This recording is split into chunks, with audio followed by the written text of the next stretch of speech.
everyone, I'm Sarai. Thanks for clicking on this video, and today we're going to be doing a Q&A, a question and answer kind of video. So I asked more questions on my TikTok about just kind of asking questions again about like eating disorders, anxiety, kind of just any random questions really. I was going to do a drive with me, but I don't really have a thing to have my camera like set up, so I also didn't want to like crash and die.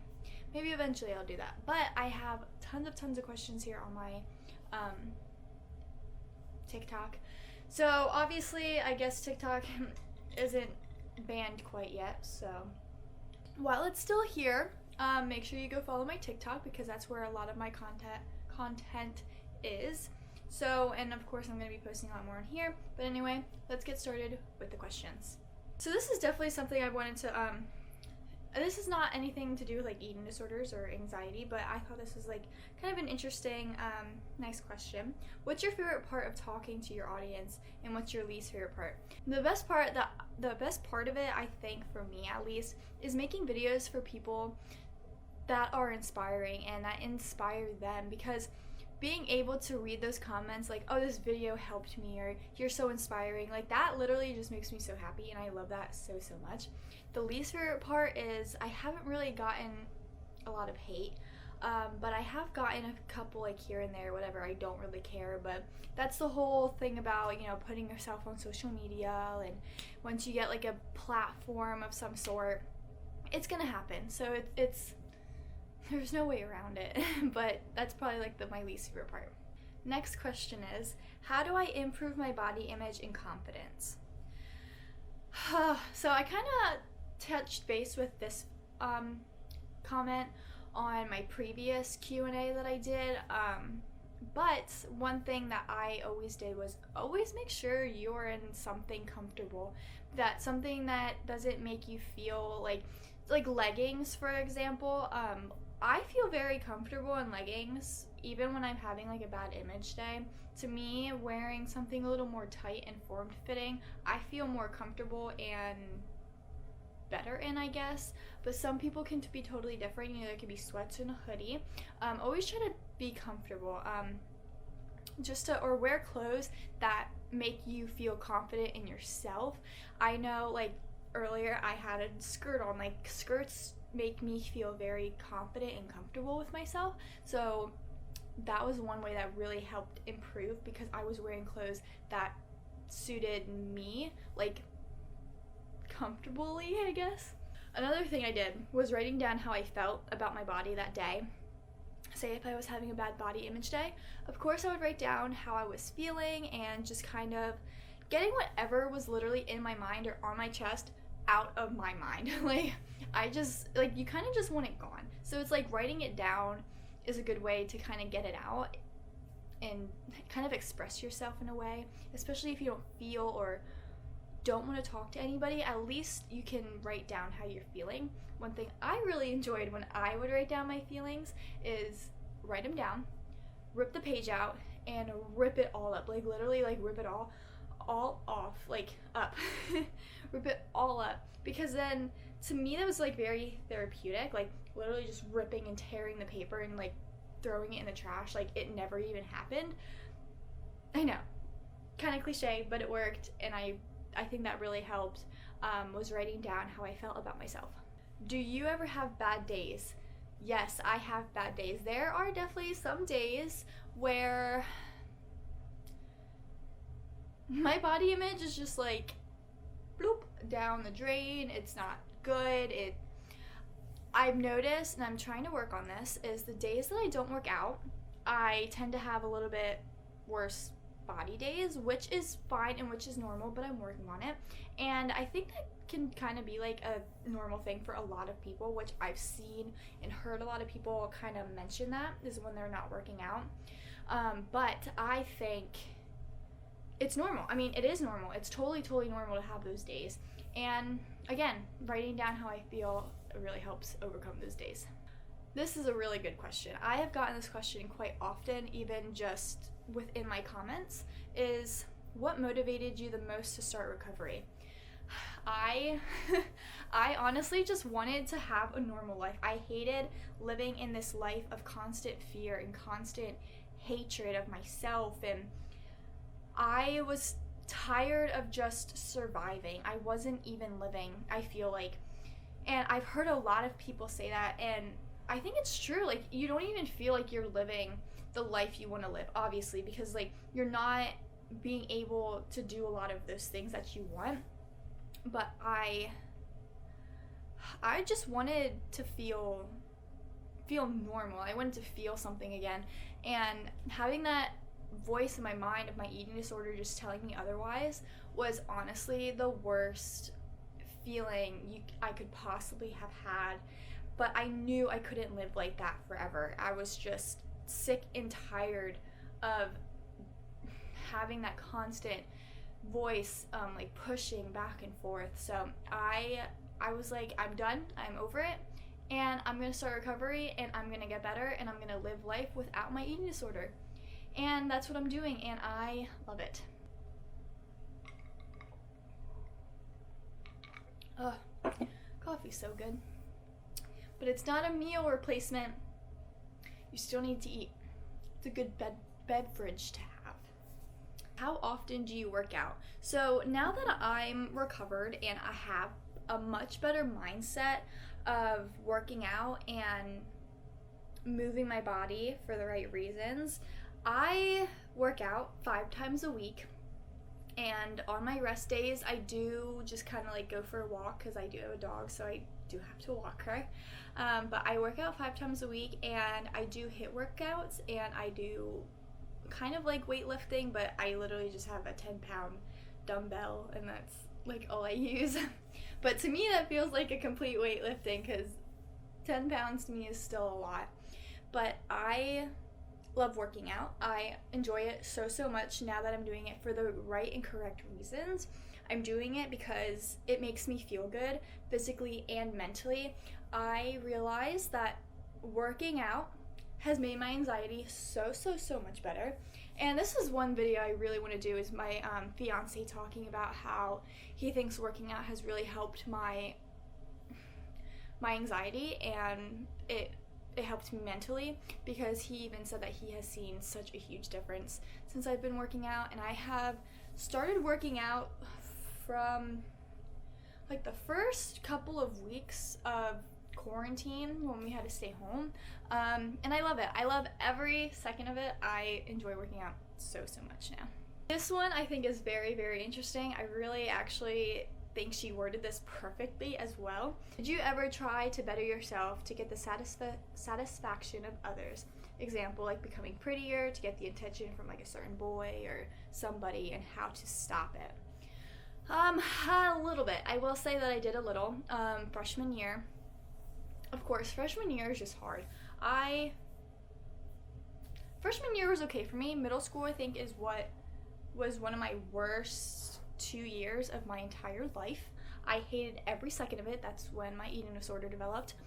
And anyway, but yes I have. And unfortunately, I think a lot of people do. One thing is how to stop that is you gotta start doing stuff for yourself. Like, literally stop doing it for other people. Like, what other people think of you literally is a piece of sorry, I'm not gonna curse. It's just crappy and stupid and annoying that we almost have to think that we have to do this for others.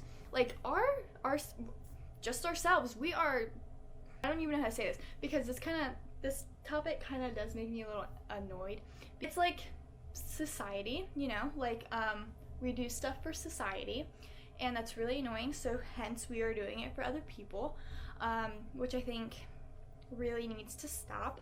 But it also doesn't help that a lot of people tend to encourage it in a way.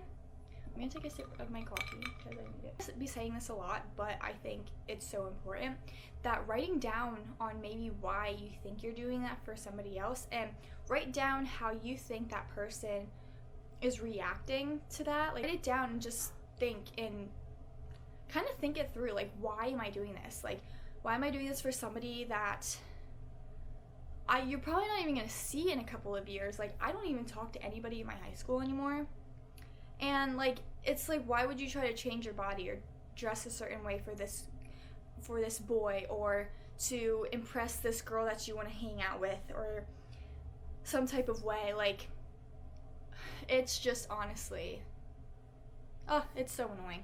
But I honestly think writing down and just thinking about it, like, think through it, like, just honestly really think through why you think you're doing it.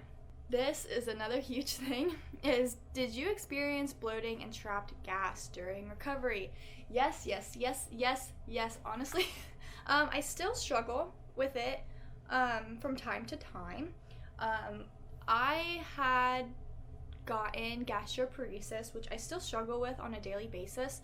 I'm actually struggling with it right now, where your stomach becomes a little slow to empty, and going to the bathroom's a little bit difficult, like getting a little constipated and having a lot of gas, and it's a normal thing. And I'm not going to say it's perfectly fine to have that, but it's normal, especially when you may have been on a restrictive diet or restricted yourself from eating. Your stomach can kind of get all wonky and be like, oh my gosh, what's happening?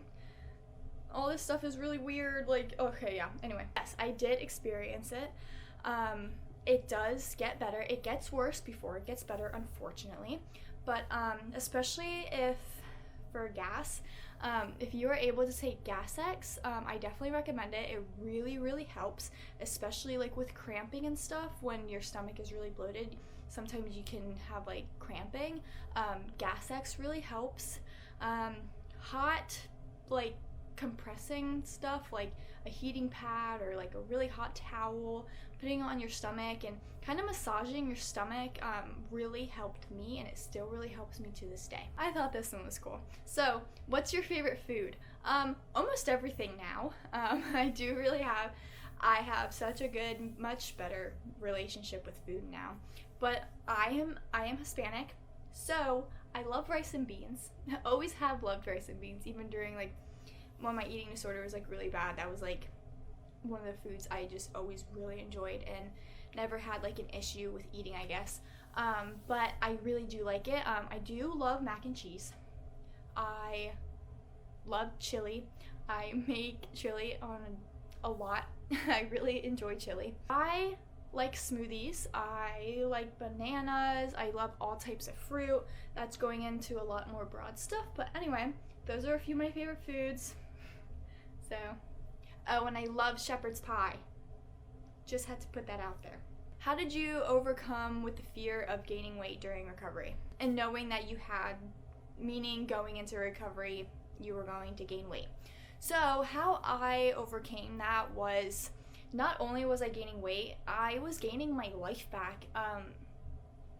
Honestly, I was. Like, and that can even be for somebody that hasn't struggled, say, with like anorexia or any other type of eating disorder. I honestly just gained my life back. Like, I was just very malnourished, and my body was just, it needed food. Obviously, your body thrives on food. Like, how I overcame the fear was honestly that, was like, I just need to live my life. Like, the only way I'm going to be able to live my life is if I beat my eating disorder. And obviously I knew that meant gaining weight, and I was like, you know what? This is it. I need to do this for me, physically and mentally. And I don't even know how to like say this, because I feel like I could have a whole topic about this, like a whole video about this topic. But that was my mindset, was I needed to gain my life back. And you know what, like, that number is just a number. Obviously it does not define who I am as a person or a human being. Like, it's honestly just a number, and I know it's easier said than done to think about it that way, but it truly is. It's just a number, and we have to stop being so stuck on that number. But that's how that was my mindset during recovery. Have I ever relapsed? Yes, I have relapsed. I'm not going to say how many times I have, because, again, that number is not important. But yes, I have, and I have overcome it, obviously. And it was one of the best feelings, was to overcome that relapse. And it's not fun going into relapse. It's okay too, because then that's, it makes you kind of want to push even harder. Even when you're, like, obviously you don't want to have a relapse, but it makes you want to push yourself harder in your recovery. For me, at least, it really did. What helped you through recovery? What really helped me was finding stuff that I enjoyed. I found like sewing, drawing, doing like bullet journaling really helped me. Reading. I love reading. Honestly, I think my recovery is what led me to love reading again. I have like almost still like a mini library in my house. Don't come at me for how I said library, whatever. That's what helped me through my recovery, was finding things that I enjoyed doing. And I found my love for baking again during recovery, because I was able to make a lot of my own food, but I didn't enjoy cooking meals. I enjoyed cooking desserts. But I've always been that way. I love baking shows. Those are my guilty pleasure. So I really enjoyed doing that. Here's a good one. How do you keep trying to recover when you're super unmotivated? I know I keep saying this, but writing down how you feel. Why do you think you feel unmotivated? Could it be somebody that's kind of keeping you back from recovery, like physically and mentally? That can happen occasionally. Kind of a normal thing that a lot of people tend to go through during recovery is having somebody that is making them feel like they're unworthy of recovery, which honestly sucks. But writing down how you feel. Why do you think you feel unmotivated? I don't want to sound like a broken record, but writing down how you feel, honestly, is probably one of the greatest things that my therapist ever taught me, was to write things. Literally, keep a notebook in your purse or in your backpack and just write down how you feel. Jot all your thoughts down. If you're feeling unmotivated, look, I love Pinterest. I love it so much. I think it's one of the best social media platforms out there when it comes to less negative stuff. But looking up like quotes and like just like things that you enjoy. I always look up like positive quotes and like daily affirmations, all that kind of stuff. That really helps me, and writing it down on my bullet journal, or even just printing out like the stuff and then taping it to your bullet journal. Also, that's one video I've been really wanting to do. So give this video a thumbs up if you want me to do like a bullet journal kind of video and how I set up my bullet journal for my mental health. Did your stomach ever hurt during meals while in recovery? Yes, because so in a way your stomach has to kind of accept more meals or more amount of food during recovery. Your stomach has to kind of get used to that again. So to me, again, like, massaging your stomach, putting heating pads on it, laying down really helped. Like if I was laying on my back with a pillow right underneath like my tailbone kind of, that really helped with like stomach pain and bloating as well. So yes, I did have that, and those are a few of my tips that I have for you. So if you want to try them out, I really hope they help you. What was the worst thing with having an eating disorder? Honestly, body image is by far one of the worst things. I obviously still struggle with it. What comes second is counting calories. Those are the two things that probably one of the worst, especially with counting calories. It's like it leaves like a stamp in your mind. Like you just almost know what food equals to the calories. And honestly, that sucked. Sometimes I still have, I guess, like a slip up of that, like from time to time. And I catch myself now at when my eating disorder was really bad. I didn't really tend to notice that I was doing it. I was just doing it because I had done it for so long. Now I catch myself thinking the calories of that food, and that challenges me even more to eat it. is when I do realize, I'm like, oh, that's that. Like, well, I'm gonna eat it because I'm gonna eat this to beat my eating disorder even more and make it angry. I think this is gonna be my last question because this video is getting a little long. Opinions on the BMI/weight requirement for eating hospitalization. I think that's like so stupid. I don't think you have to be sick enough or have to be a certain weight to be hospitalized for your eating disorder. That's like one thing I always thought was really stupid.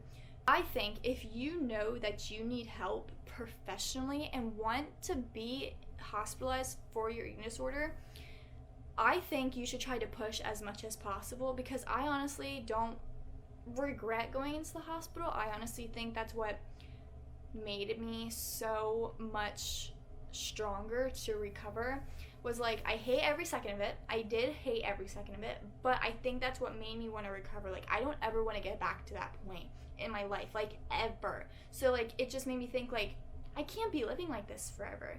So it's like, if you think you need to get professional help, even if you can get professional help and recover from home, I totally recommend it. Just talk to your parents or talk to your guardian or anybody of a higher figure, or an adult or whatever, is talk to them. Tell them what you think you need. If you don't think you can recover on your own or without professional help, but like that number on the scale and your BMI, the BMI is a dumb thing. It's such a stupid thing. I hate the idea of BMIs. If you think you are still at a healthy weight but are physically and mentally feeling horrible, get help. Please, even if you don't get professional help and get hospitalized, that's okay. Like, you don't have to be hospitalized to think that you are super sick or your eating disorder is really bad, because you don't also want to get to that point where it is really bad, because that's not. I think you should get help regardless of that number that you see on the scale and what your body looks like. So yeah, so that was all the questions that I was going to be answering. I am going to start putting like polls on my Instagram to kind of do that a little bit better, so that way I could put like the question right here, so that way you guys can see it, and I think that would be a little more interactive, I guess. Please give this video a huge thumbs up, and please subscribe and go follow my TikTok if you would like. And yeah, so I really hope you guys enjoyed this video. Thanks for watching. Thank you for clicking on it. It means a lot, and I love you. Bye!